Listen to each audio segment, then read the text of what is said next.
Hi, everyone. Welcome to another edition of Spilling the Tea on GovCon.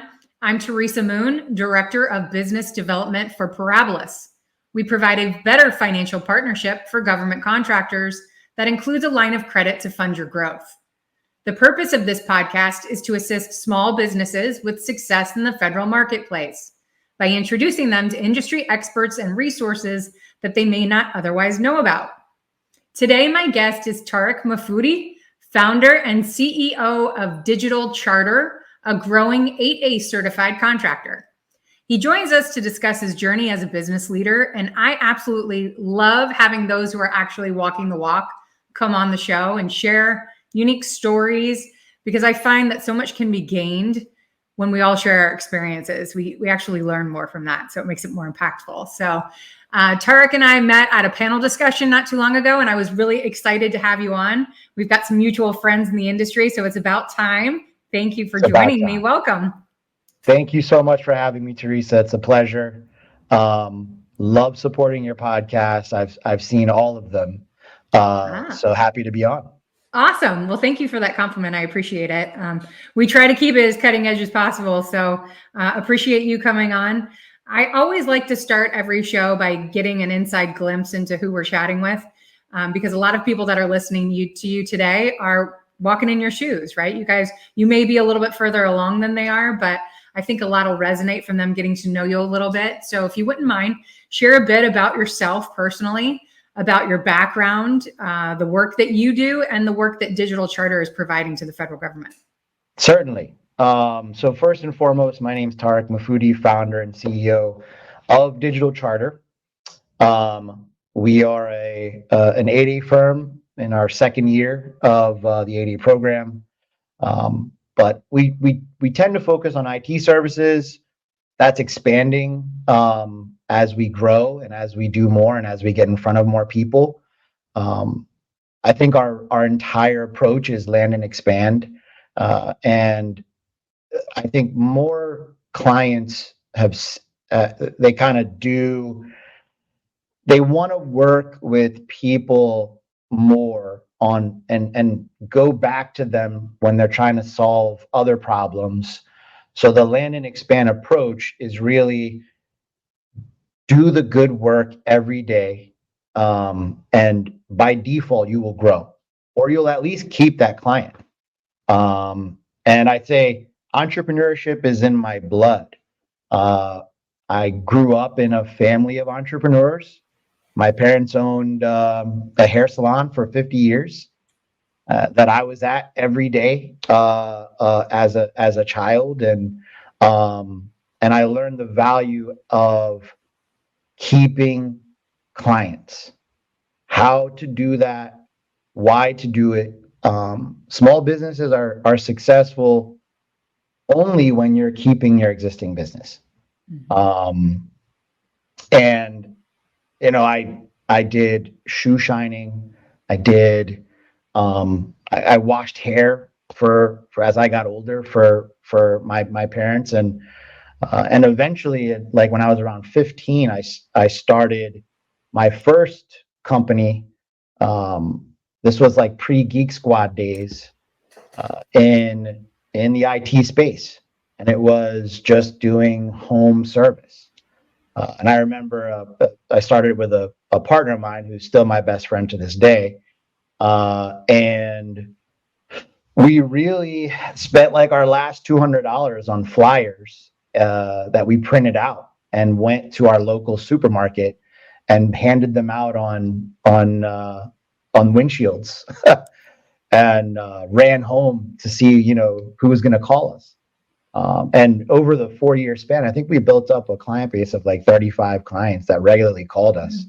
And I will say that was like my first attempt at starting and owning a company, but it was really my first entree to IT and really learning what it was. And I'd spend my weekends reading, the Windows NT4 Bible, right? And that's what I found fun at that age, which is hilarious. But so that's really what gave me the entrepreneurial spirit, I would say. And then in college, I learned, there's a lot of different ways to skin the cat. I started working for other GovCon companies at the time in IT, and started at the very bottom and worked my way up to the top. And in around 2015, I started Infinetics, which we've recently in the last year rebranded to Digital Charter. And honestly, there was two books, E-Myth Worldwide, which I read in college. It didn't hit me like it did when I owned and had other people's lives in my control. And a lot of the entrepreneurial OS books. There's 3 or 4 of them that are really, really good. But I'd say E-Myth Worldwide allowed me to understand, I'd say I was a really good technician. And I was given an opportunity by several of my old colleagues at the time to go independent and do independent consulting for several years before really having anyone else besides me in the business. And it really took shape when I read E-Myth Worldwide, and I realized I had no process. I had no long-term goal. I want to do this on my own. And then EOS helped me get from 2 people to, almost 30, right? And I would say those really are the 2 books that helped me make this a real thing. Yeah. So I mean, we have 0 likenesses that parallel us in the things that we were doing at 15 years old. I'm super impressed because I'm not even going to publicize what I was doing at 15 because my parents listen to this show and I'm pretty sure they wouldn't be very happy about it. But I love the fact that the ingenuity was already there. I too come from a family of entrepreneurs, and that spirit is learned.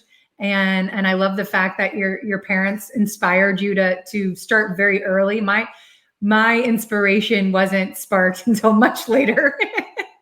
and so, being unique and being able to go after things, not just for myself, but for, the people that I was doing business with or working with, didn't happen until a lot later. So I love that. But I also like the way that you not only had a specialization that you were good at, but you saw that a plan was needed and you didn't have the tools to put it together yourself. And so you were seeking out other available options to you that teach you that. I mean, a lot of small business owners may not be aware of EOS. And I think that it's becoming a growing thing, I don't even want to say a fad or a trend, because it isn't. It's consistent. And I think it's super helpful. My experience with it was through someone that I worked for at a large corporation. So the fact that they implemented that in a branch level, I thought was really brilliant. But it is best suited when it is from ground up, right? That grassroots effort. And so that's great.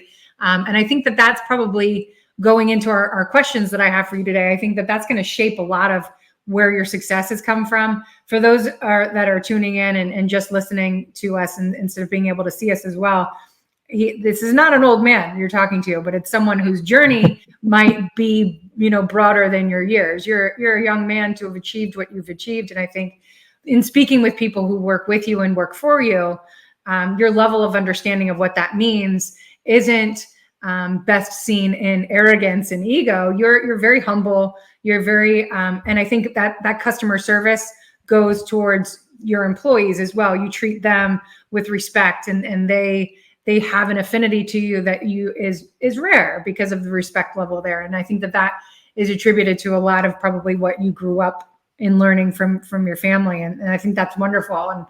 And, but I want everyone to really learn from some of the experiences that you have now in your GovCon journey. Everyone that's listening today is involved in government contracting to one capacity or another. So you said earlier that you guys are a certified 8A business. It's a relatively new certification to your company, right?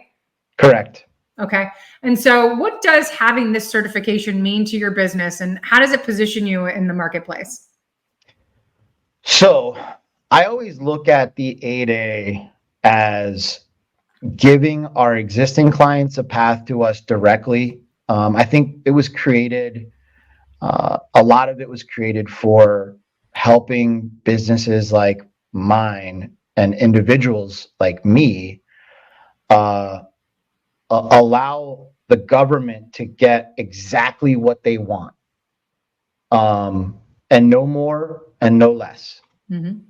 So the government will approach you or me with some requirement, or you'll be in passing in a conversation and have the solution to their problem. And they don't have a way to get to you. You have to go sub. You have to go, they have to publish something on mass or whatever it may be. Mm-hmm.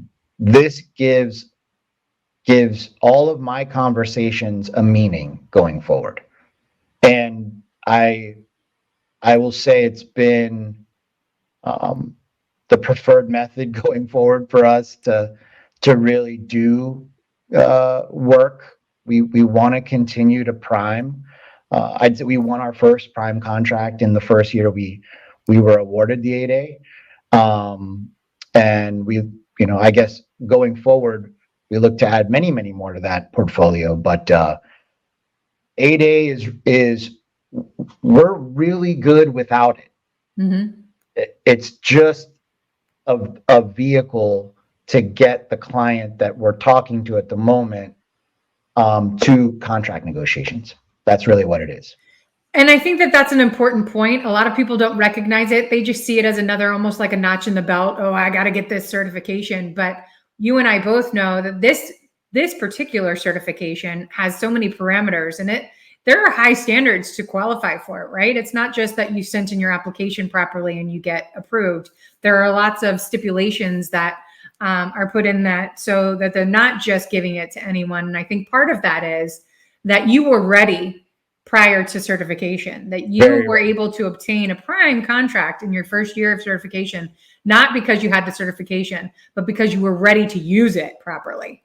Correct. Because there's a clock ticking on it. Once you get it, it's like the sands through the hourglass. And so I think that's an important distinction for people to recognize, that Tarik and his team were ready to perform and utilize what their access was, because they were already ready competency wise, core values wise, your abilities within your expertise to capitalize on getting that certification. And so I think if that's something that you're giving thought to, best to make sure how you're positioned in the marketplace for what you do, more than it is whether or not that certification is going to provide you with something that you wouldn't be able to otherwise get. You would have been able to win awards without it.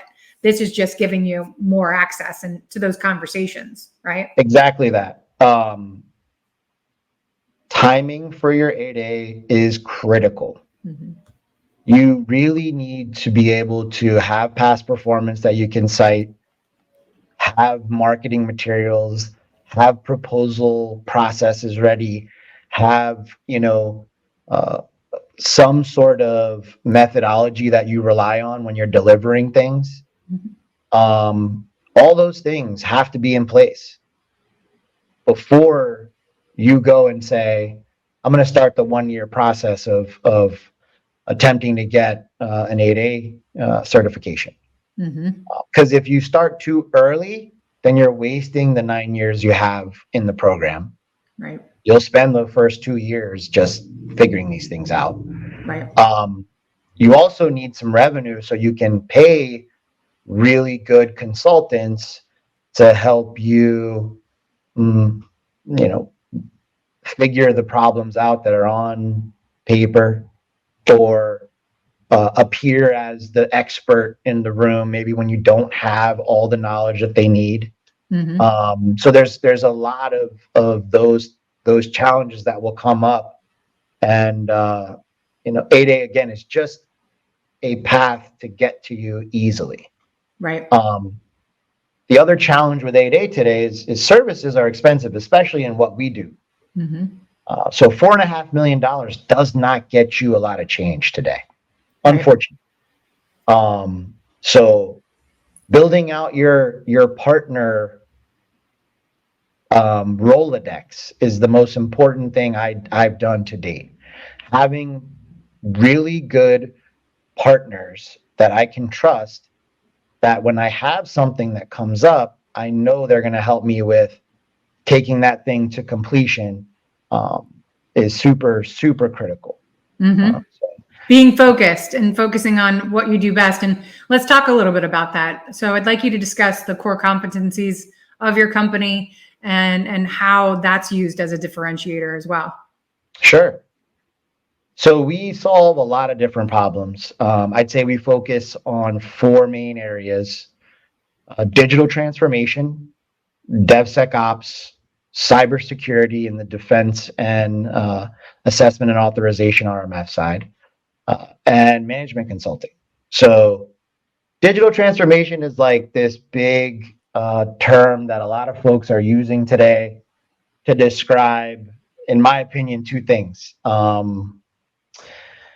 Maybe there's a problem that you have in a piece of your organization, or holistically, that you want to integrate technology into every aspect of that organization.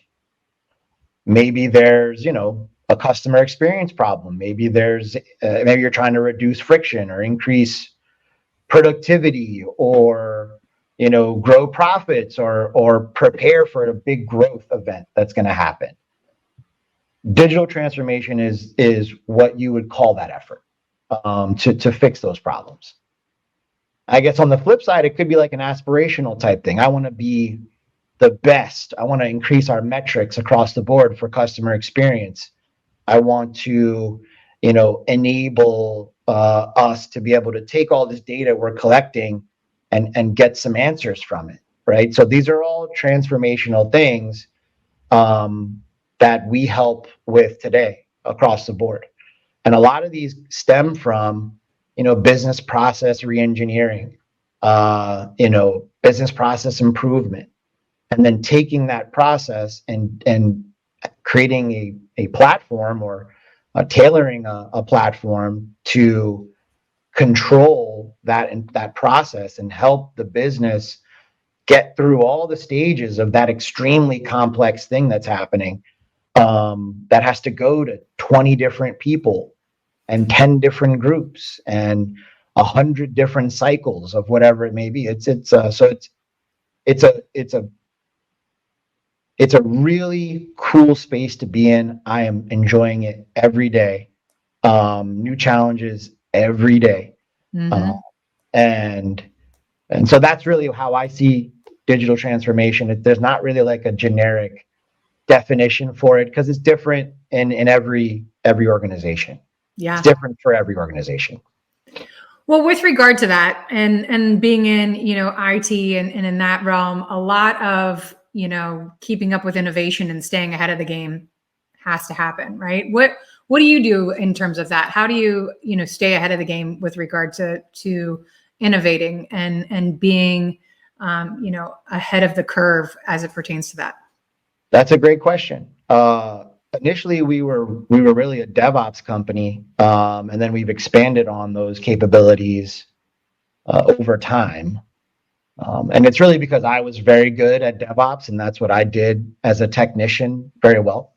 But a lot of people call this DevOps or DevSecOps, and it's really a methodology for eliminating the silos that naturally exist in the development, security, and operations teams separately.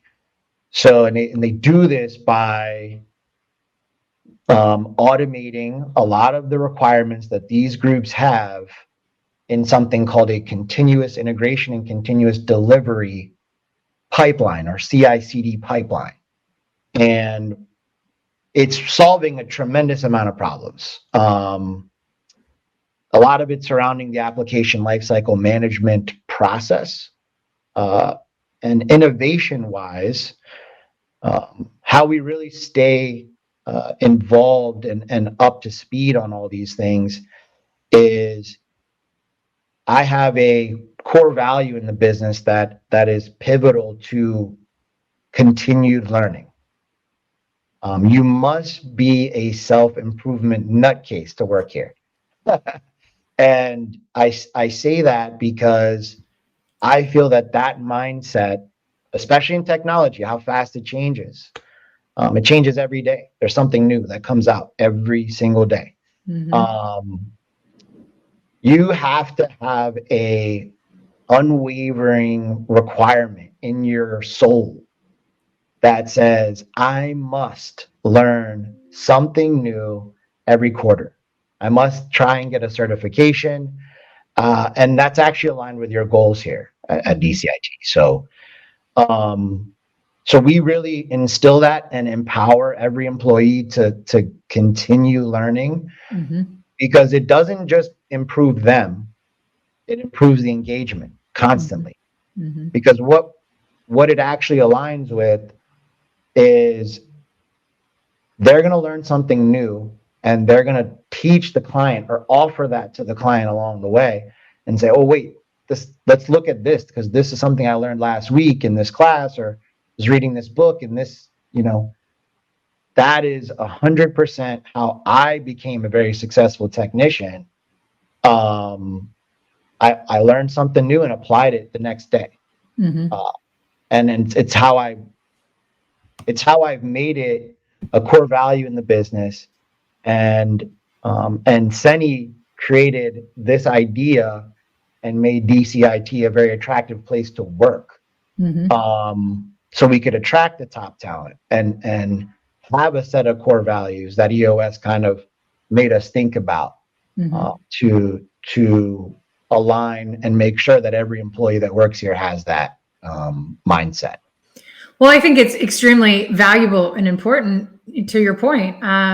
Professional growth is directly tied to personal development, because they can't go without being hand in hand. And so if you're not constantly growing and learning, you aren't going to have that professional growth that you're searching for, that you're yearning for. And so there has to be some level of attention paid to that personal development. Because when you grow as a person, to your point, you get inspired, you're able to take that and put it towards working hard. And sometimes just that little bit of what did you learn that's new is what sparks that interest. And I think that that's really great. We pride ourselves on that. And Parabolas, the leadership in Parabolas, tells us all the time about how important it is for us to be focusing on being better Teresa, being better individual. And so I think that's great. And I love that we share that in common. I think it makes for a happier work environment as well, because then the value is not just on how well the business is doing. It's the value is also on how well you're doing as a human. And I think that that's wonderful. And so focusing on that is going to allow you to continue to grow with the top talent, because people are attracted to that type of environment. So I think that's certainly awesome. In the areas we focus on, I think a lot of that success in that capability is driven from the person or the several people leading the effort. And if they don't have that mindset, I don't think you get the best value out of the time from a client perspective. Right. So, well, I think that's amazing. And so before we start getting into, words of advice and tips and things like that, I would love for you to do two things. Share with us some of your goals for 2024 for Digital Charter. And then if you would also let us know if someone listening is interested in partnering with you, what's the best way to get started with that? Absolutely. So the goals we have for 24 are really surrounded by growth. We have very specific growth numbers, and I'd say there's three other ones that I'd probably mention publicly here. One of them was to create a center of excellence and really expand on our digital services center of excellence, creating a bunch of demos for people that we're talking to, so they can actually feel what could be done to solve their problem. So center of excellence was a big one for us. Winning our second prime contract is definitely on the list. And I'm looking up at my list here. What else can I publicly say here? It's a big recompete year for us. So finding a path to continue to support our existing clients is probably the most important thing we have on our list this year, 100%. So hopefully 8A gives us that ability to do that. And so if someone listening wants to partner with you on some of those recompetes or potentially, participate, what's your advice for that? So 100% reach out on LinkedIn if there's something you're interested in looking at, or looking for a really good 8A to stand in front of something that you have. We are definitely that firm. So LinkedIn is definitely the best way to get in touch with me, or Seni Aguiar, our SVP. And our website also, you can get in contact with us there, call the main line. And somebody will certainly make sure that I know. Awesome. LinkedIn is a great forum for that. So if you're not already connected with Tarik or Seni on LinkedIn, you can definitely see the link below to do so. Look them both up. I am connected with both of you as well. So if you want to connect with me and I can connect you, I can do that as well. I never mind being that connector of the dots. I kind of love that about what we do. So before we say goodbye for this time, because we definitely want to have you back on so you can talk about what the year of recompete was, how it went for you. Yes. Any tips or words of advice that you can share for a growing contractor that, maybe looking down the path and you're a little bit further ahead? What would you say to them? I'd say you need to have a mindset of this can't be that hard. If you're not saying that to yourself every day, then you need to rethink business ownership. Nothing is that hard. It can all be accomplished. I would say the biggest thing is stay with it. Have mentors, have people that you can trust with really tough, difficult decisions you have to make, and be a reader. I read probably 2 books a month at least. And I think a lot of that personal knowledge growth and kind of expectation on myself to constantly learn and constantly adapt the business to this new thing I picked up and improve it along the way has definitely been a big provider of success to in the early stages of this kind of startup, right? So, so those are my words of advice, certainly. Awesome. And Teresa, thank you so much. It's been an absolute pleasure, and I look forward to seeing you soon. Absolutely. And I appreciate you and your time, and we'll definitely have you back on again, talk some more about your success. And so thank you all also for joining us. As always, we pride ourselves on sharing the most insightful and exciting people and information to help you better navigate your GovCon journey. If you like what you heard today, you can also see all of our past podcasts, which are archived on our YouTube channel by the same name. Stay tuned for all of our future guests in the coming months as we help you grow to great heights in the year ahead. I'm Teresa Moon, and this is Spilling the Tea on GovCon. Have a great day, my friends.